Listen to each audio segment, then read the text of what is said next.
Alô, amigos queridos do nosso blog.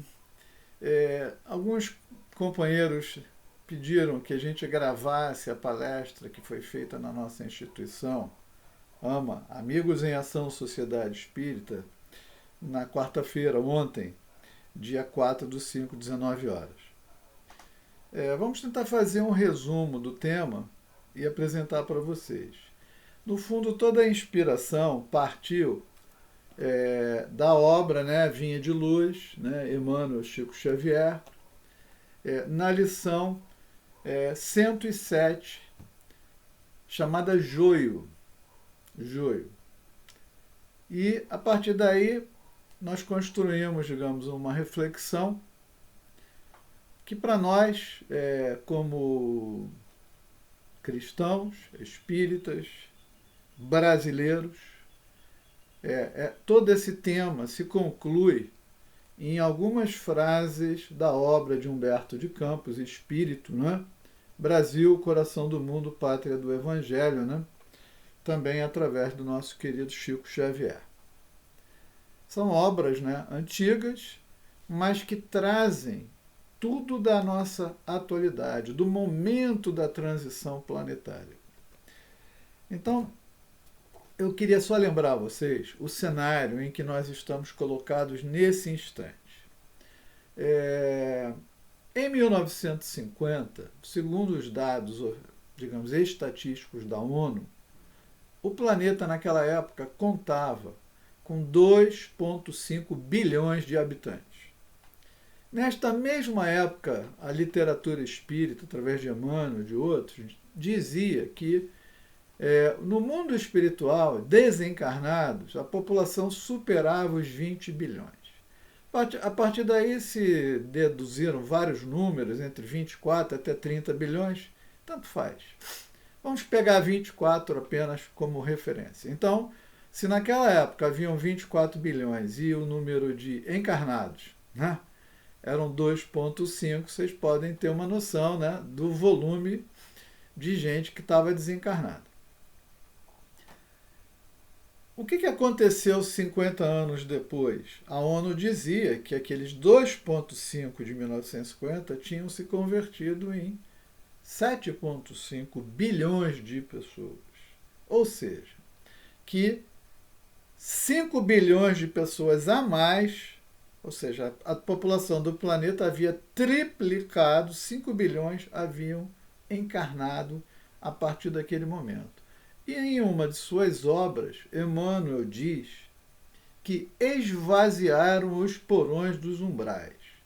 Ou seja, espíritos que há muito tempo não reencarnavam, em função do processo da transição planetária, que está em curso, teriam uma última chance, uma última possibilidade de nascer, reencarnar e, digamos, fazer o esforço de transformação, de melhoria, objetivando sua permanência no planeta a partir de daqui a uns tantos anos, o mundo regenerado.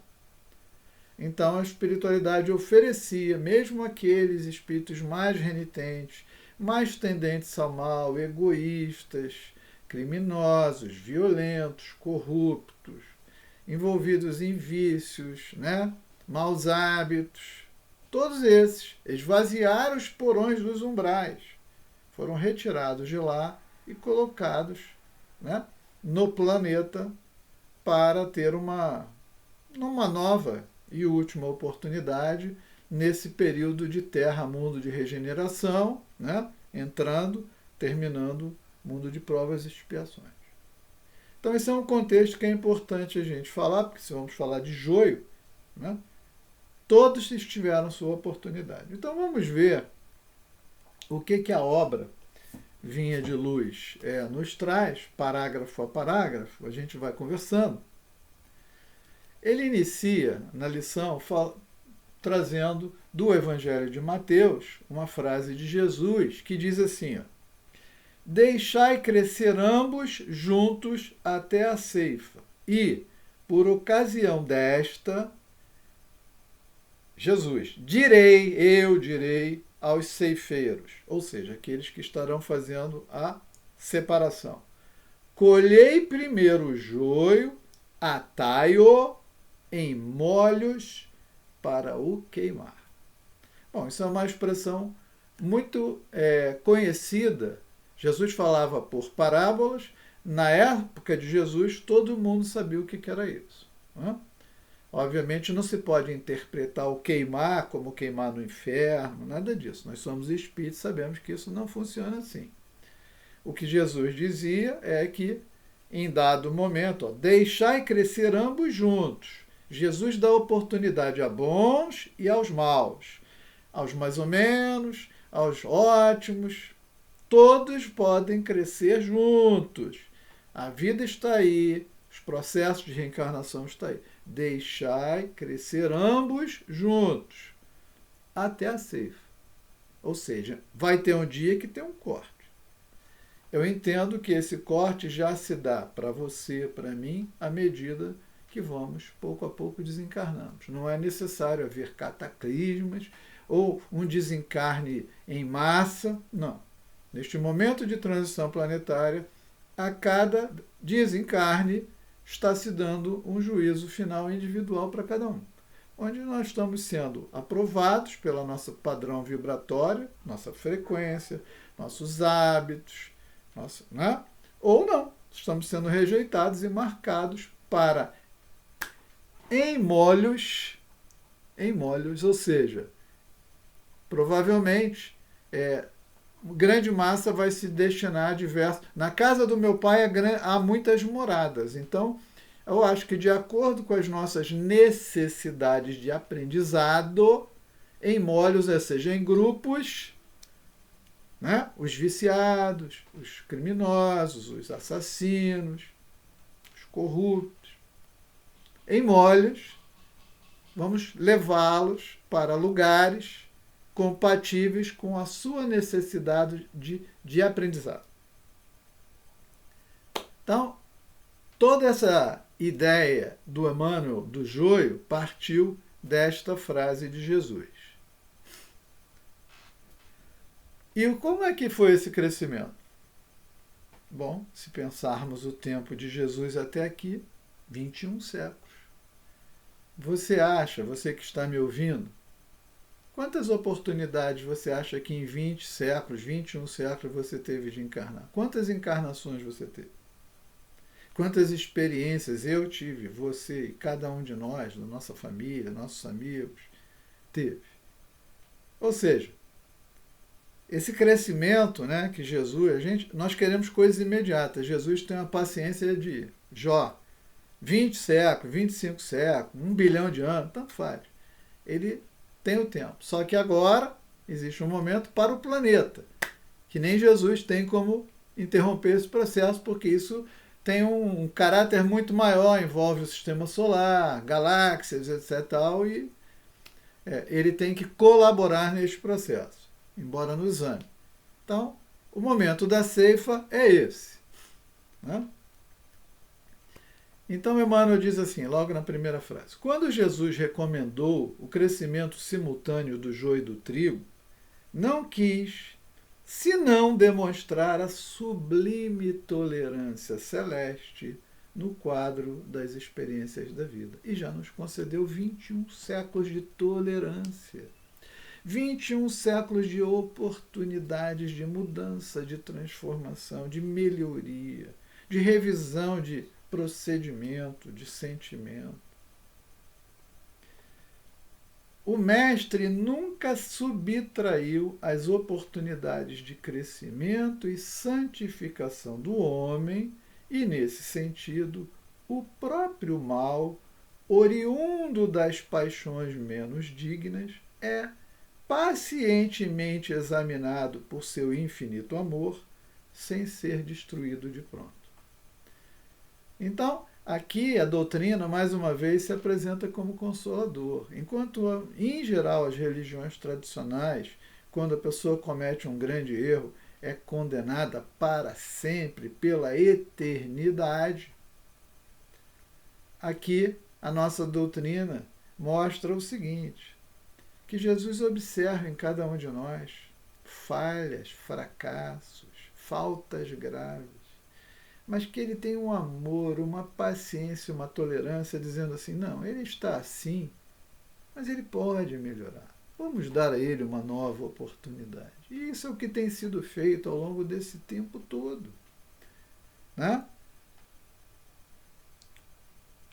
Nós não vamos poder dizer depois que não sabíamos, não vamos poder dizer que não houve tempo, que não tiveram paciência ou tolerância, porque 21 séculos de evangelho é muito tempo. As oportunidades foram inúmeras.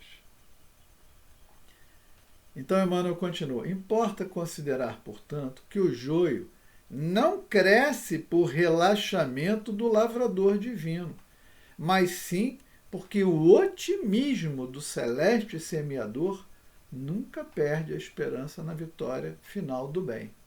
Ou seja, o uso do livre-arbítrio pode fazer com que uma pessoa que hoje está num caminho completamente equivocado dê uma guinada e ande certo.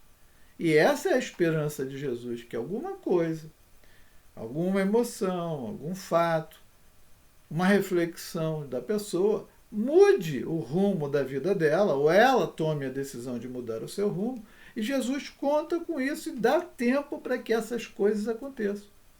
Eu que trabalho em reuniões mediúnicas há muitos anos, já ouvi, a meu respeito, em inúmeras encarnações, coisas horrorosas, que eu fui capaz de cometer. E eu sei que se estou aqui hoje, é pela infinita bondade, paciência de Jesus, de Deus, de Maria, que foi me buscar lá embaixo e fala, não, você vai ter novas oportunidades. Vamos acreditar que dessa vez você vai fazer melhor. Então, se aconteceu comigo, deve ter acontecido com quase todos, se não com todos. Emmanuel continuou, o campo do Cristo é região de atividades incessante e intensa. Olha essa frase agora. Por favor, prestem atenção. Tarefas espantosas mobilizam falanges heróicas. O que ele está dizendo? Que o número de espíritos amorosos que se dedicam a nós no planeta inteiro, no sentido de buscar a nossa mudança, nossa transformação, tarefas espantosas mobilizam falanges heróicas. O heroísmo, geralmente, é acompanhado de esforço, de sacrifício, de luta. Então, espíritos têm se dedicado a nós, inclusive oferecendo a sua própria vida, oferecendo exemplos, renúncias imensas. Então, esses espíritos estão aí. Então, o campo do Cristo é a região de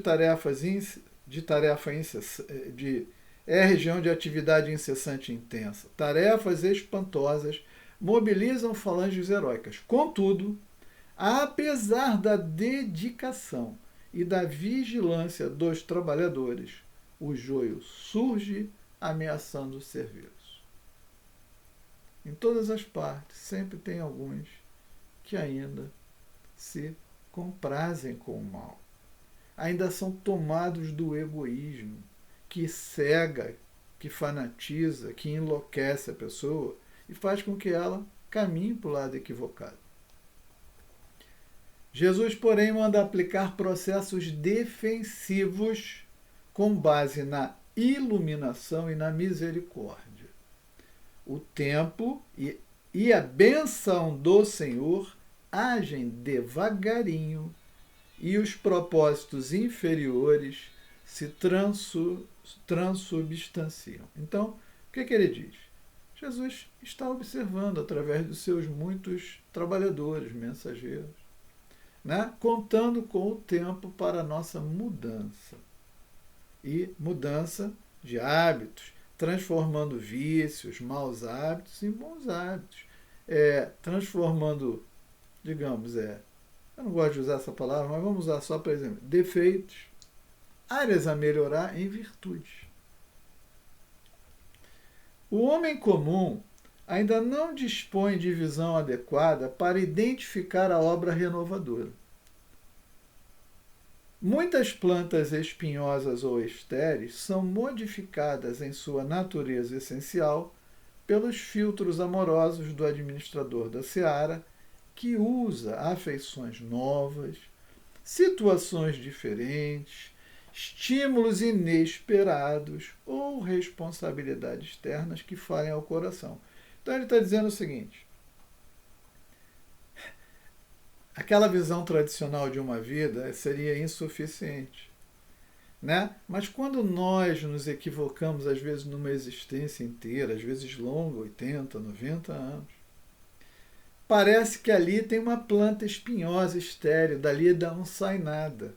Mas Jesus sabe o seguinte, que ao reencarnar, cria-se um novo cenário. Aí, como ele diz, que usa afeições novas, situações diferentes. Ao reencarnar, formamos nova personalidade, num outro lugar, com outras pessoas, às vezes, num outro ambiente, em condições diferentes, para a gente ter a oportunidade de se modificar. Então ele está falando sempre de possibilidades de crescimento. Só que, muitas vezes, ao invés de crescer virtude, cresce imperfeição. É o joio. E é importante que ele cresça, que ele fique visível. Porque aí ele é facilmente localizado e é facilmente ceifado. Entretanto, diz Emmanuel, se chega a época da ceifa, depois do tempo de expectativa e observação, faz-se então necessária a eliminação do joio em molhos. Ele está repetindo Jesus. Então, o tempo é esse. Chegou a época da ceifa, separação dos bons dos maus, dos bodes das ovelhas, apocalipse, juízo final, era de Aquários, transição planetária, você pode chamar do nome que você quiser. O momento é esse. Chegou a época da ceifa. E a separação já está se dando a cada desencarne. Seja ele individual, seja ele coletivo, já está acontecendo. E ninguém vai poder dizer a época da ceifa que não teve tempo, porque 21 séculos é muito tempo, quantas encarnações cada um teve de possibilidades. A colheita não é igual para todas as sementes da terra. Cada espécie tem o seu dia, a sua estação. É o que eu estou dizendo. A cada desencarne, cada espécie é cada um de nós. Ou cada coletividade. Eis porque, aparecendo o tempo justo, de cada homem e de cada coletividade, exige-se a extinção do joio, quando os processos transformadores de Jesus foram recebidos em vão. 21 séculos. Quantos Paulo, Pedro, João, Tiago, Francisco de Assis, Chico Xavier, Irmã Dulce, Gandhi, tantos vieram, tanto e tantos. Nós temos aí um monte de mártires, um monte de exemplos de espíritos extraordinários que estiveram aqui para nos orientar, nos ensinar, dar exemplos, mostrar que é possível viver com dignidade, com honra, com integridade, valorizando a Deus, a família, os bons hábitos, a moralidade. Se não aprendemos, não foi por falta de mestres, não foi por falta de escola, não foi por falta de ensinamento, não foi por falta de oportunidade. Foi por preguiça, leniência, muitas vezes rebeldia, egoísmo. Nesse instante, vemos a individualidade ou o povo a se agitar através de aflições e hecatombes diversas, em gritos de alarme e socorro, como se estivessem nas sombras de naufrágio inexorável. Ele está descrevendo, embora esse livro seja lá perto da época de 1950, ele está descrevendo o nosso momento atual. Se você perguntar para as pessoas, você pode perguntar para alguém na Inglaterra, nos Estados Unidos, na França, na Alemanha, na Rússia, na Ucrânia, no Brasil, na Argentina, no Chile, na Venezuela, em Cuba. Você pode perguntar, como é que está aí? E, em geral, você vai escutar desespero. É isso aqui, ó. Está todo mundo aflito. Não é? Chegamos no momento em que, sabe, o mundo está aflito, as populações estão aflitas, muita gente não vê esperança, não vê luz no fim do túnel, está todo mundo com medo, apavorado, como se estivessem nas sombras de naufrágio inexorável. Porque quando chega a hora da verdade, né, não tem jeito. No entanto, olha que conclusão extraordinária faz Emmanuel. No entanto, o que se verifica agora, verifica-se apenas a destruição de nossas aquisições ruinosas ou inúteis. O que é ruim tem que desabar, tem que ser destruído, tem que ficar na evidência e cair. Essa ideia, depois dessa pandemia, de que vamos voltar ao que era antes, não é para voltar ao que era antes, não, é para voltar para algo melhor. Voltar para vício, para droga, para promiscuidade, para a ignorância de Deus, ausência de Deus, da família, da moral. Nós vamos apoiar aborto, suicídio, pedofilia. Não é para voltar para isso, não. No entanto, verifica-se apenas a destruição de nossas aquisições ruinosas ou inúteis. E em vista do joio ser atado aos molhos, uma dor nunca vem sozinha. Então, os grupos que estão aí tocando terror, que se preparem. Porque aos grupos serão juntados e enviados, cada um para o seu local de direito, para continuar o seu processo evolutivo, provavelmente em situação extremamente dolorosa. Vamos então botar muita esperança para nós agora, tá? Obviamente não podemos falar do livro todo. Então vamos dizer o seguinte. Aqui no prefácio da obra, Emmanuel faz alguns esclarecimentos.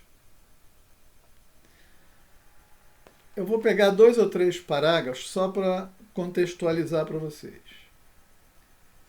Ele comenta aqui no prefácio que os dados que estão aqui foram recolhidos pelo espírito Humberto de Campos nas tradições do mundo espiritual, onde falanges desveladas e amigas se reúnem constantemente para os grandes sacrifícios em prol da humanidade sofredora. O que ele está dizendo?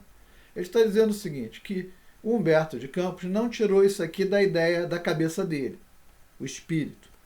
Que ele, como repórter, como jornalista, como escritor que o era, recorreu a espíritos superiores na busca das informações fidedignas. Aliás, hoje se fala de... Todos os que mentem falam em fake news. Né? Jornalista, ao invés de apresentar a informação e deixar que a gente avalie e julgue, ele quer fazer o julgamento e enfiar na nossa cabeça. Algo que eu não aceito. Por isso que eu não assisto nenhum jornal, de nenhuma emissora. Porque a maioria, ou quase a totalidade, se constitui de mentiras, uma atrás da outra. Então, Humberto de Campos, jornalista do passado, íntegro e honesto, foi buscar informação de verdade. Esse é aquele que busca informação. E Emmanuel diz isso, olha que interessante. O livro de 1938 diz que ele buscou em fontes sérias. Tá? Ele foi recolhido nas tradições do mundo espiritual. Então ele foi ver como era a verdade lá. E aí ele diz assim: o Brasil não está somente destinado a suprir as necessidades materiais dos povos mais pobres do planeta, mas também facultar ao mundo inteiro uma expressão consoladora de crença e de fé raciocinada e a ser o maior celeiro de claridades espirituais do orbe inteiro. Então, ele está dizendo o seguinte, que de acordo com os planos de Jesus, dos planos divinos, a nossa finalidade, país, Brasil, é ser um país cristão. E eu já deixo bem um alerta. Toda vez que nós tivermos que usar da nossa cidadania, nós precisamos eleger quem acredita em Deus e quer o Evangelho como o grande código moral da nossa sociedade. Porque quando o Evangelho é implantado, não é preciso recorrer a Código Civil, Código Penal, Processo Civil, Penal, Trabalhista, porque as pessoas usam dos seus direitos, mas respeitam os direitos alheios. O que está faltando ao Brasil não são leis, tem leis em excesso. Eu sou advogado. Não, temos leis em excesso e temos pouco atendimento à lei, principalmente a lei de Deus. Amar ao próximo como a si mesmo, ou seja, eu faço ao outro o que eu quero que seja feito comigo. Eu jamais faço com o outro o que eu gostaria que nunca fosse feito comigo. Essa é a grande lei. Isto resume toda a lei, todos os profetas, disse o nosso querido Mestre Jesus. Então, Emmanuel está dizendo aqui no prefácio da obra que o Brasil tem que ser o baluarte do Evangelho para o mundo, para o planeta. Se tem um candidato a qualquer coisa, qualquer posto, que ele não compactua com isso, eu posso dizer para você que ele não é um bom candidato. Ele não é um bom candidato. Nós não estamos precisando desse tipo de candidato. E Emmanuel conclui assim: peçamos a Deus que inspire os homens públicos, atualmente no leme da Pátria do Cruzeiro. Ele falou isso em 1938, vamos trazer isso para cá. Peçamos a Deus que inspire os homens públicos, atualmente no leme da Pátria do Cruzeiro, e que, nesta hora amarga em que se verifica a inversão de quase todos os valores morais no seio das oficinas humanas, nas escolas, nas empresas, no governo, em todas as suas áreas, na vizinhança, nas igrejas, nas casas espíritas, que se verifica a inversão de quase todos os valores morais no seio das oficinas humanas, saibam os dirigentes colocar muito alto a magnitude dos seus princípios e deveres. E é com grande alegria que eu vejo o nosso atual presidente, que tem muitos defeitos, dizer Brasil acima de tudo, Deus acima de todos. É com grande alegria, diante de tantos anos de governo, onde as pessoas se declaravam sem religião, sem crença, nós temos alguém que está dentro desta proposta de Jesus para o nosso país, para o nosso planeta. Vamos caminhar aqui no livro, só um ou dois capítulos para a gente ver. Capítulo 2, chamado A Pátria do Evangelho. Pedro Álvares Cabral já tinha chegado no Brasil. E o infante Dom Henrique já tinha desencarnado em 1460. Cabral chegou em 1500. Quem era o infante Dom Henrique? Espírito muito íntimo de Jesus, que encarnou para organizar o mundo, o ambiente, para que houvesse aquele movimento de navegação para que o Brasil e a América viesse a ser descoberta. Jesus tinha planos. Jesus faz planos de séculos, de milênios. Então, ele enviou um missionário, que foi o infante Dom Henrique, para organizar aquele negócio. Cabral chegou ao Brasil e o infante Dom Henrique, já desencarnado, muito feliz com o fato de Cabral chegar ao Brasil, aí vamos pegar as palavras aqui do Humberto de Campos, mas de alma alarmada pelas emoções mais carinhosas e doces, conversando com Jesus. Confia ao Senhor as suas vacilações e receios. Mestre, graças ao vosso coração misericordioso, a terra do Evangelho florescerá. Agora para o mundo inteiro, dai-nos a vossa bênção para que possamos velar pela sua tranquilidade no seio da pirataria de todos os séculos. Temo, Senhor, que as nações ambiciosas matem as nossas esperanças, invalidando as suas possibilidades e destruindo os seus tesouros. 1500, o infante Dom Henrique fala para Jesus, olha, chegamos lá, o Brasil está lá. Mas eu estou preocupado. Todo mundo que agora vai saber da notícia vai chegar lá para dilapidar aquilo tudo, destruir aquilo tudo, acabar com aquela... O nosso projeto está em risco, Senhor. Sabe qual é a resposta que Jesus dá para ele? Elio. Entrem aí no amigo Google que vocês vão descobrir quem é Elio. Era o Henrique de Sagres, né? O infante Dom Henrique de Sagres. Era o Elio reencarnado. Vão lá que vocês vão descobrir a importância de Elio. Elio, afasta essas preocupações e receios inúteis. A região do Cruzeiro, onde se realizará a epopeia do meu Evangelho, estará, antes de tudo, ligada eternamente ao meu coração. Olha a palavra de tranquilidade. As injunções políticas, palavras de Jesus, viu? Presta atenção, não são minhas. As injunções políticas terão nela atividades secundárias, porque acima de todas as coisas, em seu solo santificado e exuberante, estará o sinal da fraternidade universal, unindo todos os espíritos. Nosso Brasil existe para ser fraterno, para ser amoroso.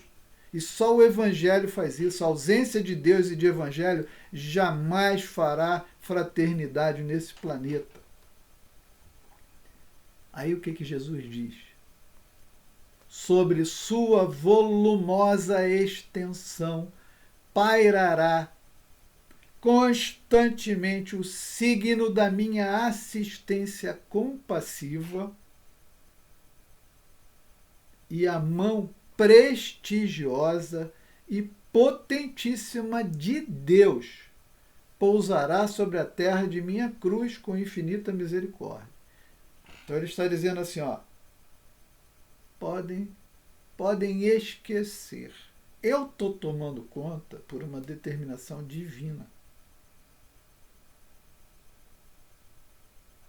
Quando vocês escutam certas coisas na mídia, esqueçam. Porque o que eles falam, nada do que eles estão falando foi combinado com Jesus.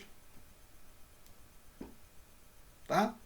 Nós somos espíritas, precisamos ter uma visão de imortalidade, de olhar a coisa numa outra ótica. Esqueçam o que é dito na televisão. Eles não combinaram nada com Jesus.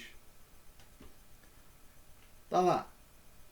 As potências imperialistas da Terra esbarrarão sempre nas suas claridades divinas e nas suas ciclópicas realizações. Vocês sabem o que é ciclópico? Eram aqueles homens enormes, monstruosos.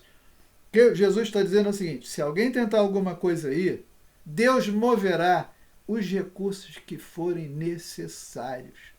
O que for necessário. Tá? Numa proporção que o homem não tem como controlar. Não tem arma atômica, exército, marinha, aeronáutica, bomba, míssil que resolva isto. Quem está controlando a situação é Jesus. Ele dispõe de recursos que nós não temos ideia. Antes, está falando da ligação. Antes de o estar ao dos homens, é ao meu coração. que a pátria do Evangelho se encontra ligada para sempre. Então eu quero trazer para vocês uma missão, digamos, uma mensagem de tranquilidade, de fé, de confiança. Não é nem de esperança, não, é de confiança. O nosso mestre tem um plano para o Brasil, e o plano dele é que aqui seja a pátria do Evangelho. Nós temos que ficar assim, implementar o Evangelho na nossa vida, na vida da nossa família, da nossa vizinhança. Nós temos que fazer do Brasil o exemplo da fraternidade. E isso não se faz com o que a maioria que está por aí ou esteve esses anos todos estava propondo.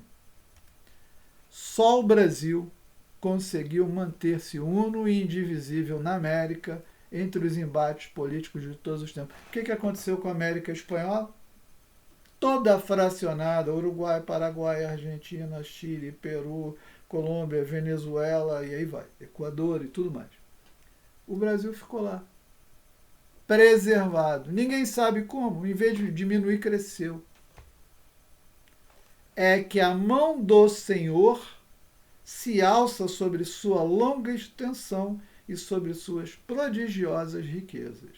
O coração geográfico do orbe não se poderia fracionar. Vocês entenderam por que nós estamos assim até hoje? Não é por conta dos políticos. Se a gente fosse pegar os políticos, eles já tinham entregue a Amazônia, recursos. Para o cara ganhar 10, ele entrega 300. É tão ignorante, tão nocivo, tão mesquinho, tão egoísta, que é capaz de entregar ao nosso Brasil, como fizeram um monte de coisa lá na Amazônia, não? Permitiram instalação de empresas aqui para poluir o nosso solo. O cara ganhar uma comissão, uma propina. Todo dia a gente via na televisão, né? Então, o Brasil se manteve porque existe um plano. Se um dia o planeta passar por dificuldades geológicas, climáticas, e precisar deslocar milhões de pessoas de outros pontos, o Brasil tem que estar preparado para ser fraterno e recebê-lo. E até neste momento abrir mão de parte do seu território. É para isto que nós fomos preservados. Para esta razão. Vamos ver no capítulo 3 mais alguma coisinha para a gente fechar. Uma alegria paradisíaca reinava em todas as almas que comemoravam o advento da pátria do Evangelho, quando se fez presente na Assembleia Augusta a figura misericordiosa do Cordeiro. Tem gente que está esperando Jesus voltar. Jesus esteve aqui na nossa ambiência algumas vezes. Aqui temos uma. Dirigindo-se a um dos seus elevados mensageiros na face do orbe terrestre, quer dizer, Jesus tem prepostos, tem pessoas aqui encarregadas de uma série de coisas. Dirigindo-se a um dos seus elevados mensageiros na face do orbe terrestre, em meio do divino silêncio da multidão espiritual, sua voz ressoou com doçura. Que multidão espiritual é essa? Espíritos da maior hierarquia. Estão ali, cuidando do planeta, cuidando do Brasil a serviço de Jesus. Ismael, manda meu coração que doravante sejas o zelador dos patrimônios imortais que constituem a terra do cruzeiro. O que é imortal? Que não vai acabar. Não pense lá algum político que vai acabar. Não vai acabar, porque Jesus não quer, não sou eu que estou dizendo. Jesus está dizendo patrimônios imortais que constituem a terra do cruzeiro. Não tem Unasul aqui, não. Não vai ter Unasul. Não vai ter Unasul como queriam certas figuras. Recebe-a. Agora Jesus está delegando autoridade a Ismael para cuidar. Ismael, vão lá e olhem quem é o Ismael. É Ismail. Vamos ver quem é Ismael. Quem é o espírito Ismael? Ismael. O que ele foi lá atrás? Velho Google, vai lá no Google e descobre quem foi Ismael. Ismael, manda meu coração que doravante sejas o zelador dos patrimônios imortais que constituem a terra do cruzeiro.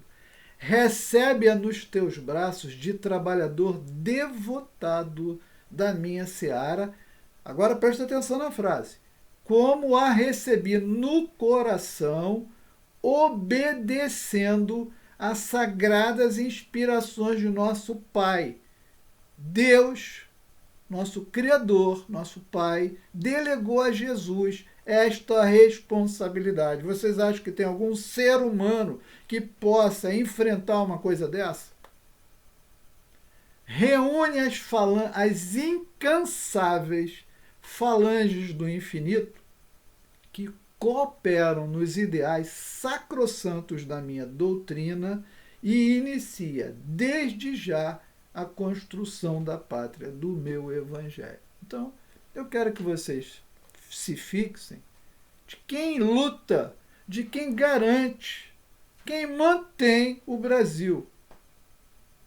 Não tem nada a ver conosco. Políticos, juízes, ministros, esquece isso, deputado, senador, esquece isso. O que somos nós, simples seres humanos, imperfeitos, contra uma determinação dessa? Vamos colocar a coisa no plano certo.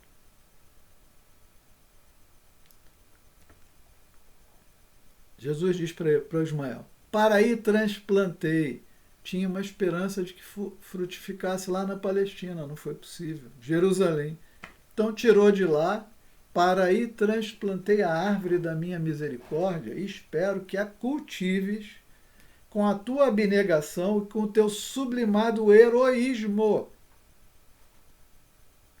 Ele escolheu um espírito que ele sabe do que esse espírito é capaz. Todo brasileiro, todo espírita tinha que ter grande convicção, conexão com Ismael.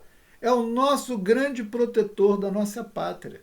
Nós temos que mentalizá-lo diariamente. Toda vez que a gente achar que tem uma crise no Brasil, nós temos que voltar a nossa mente para ele e ajudá-lo mentalmente com os nossos pensamentos benéficos, as nossas orações, as nossas melhores vibrações, dirigir a ele para apoiá-lo na sua obra.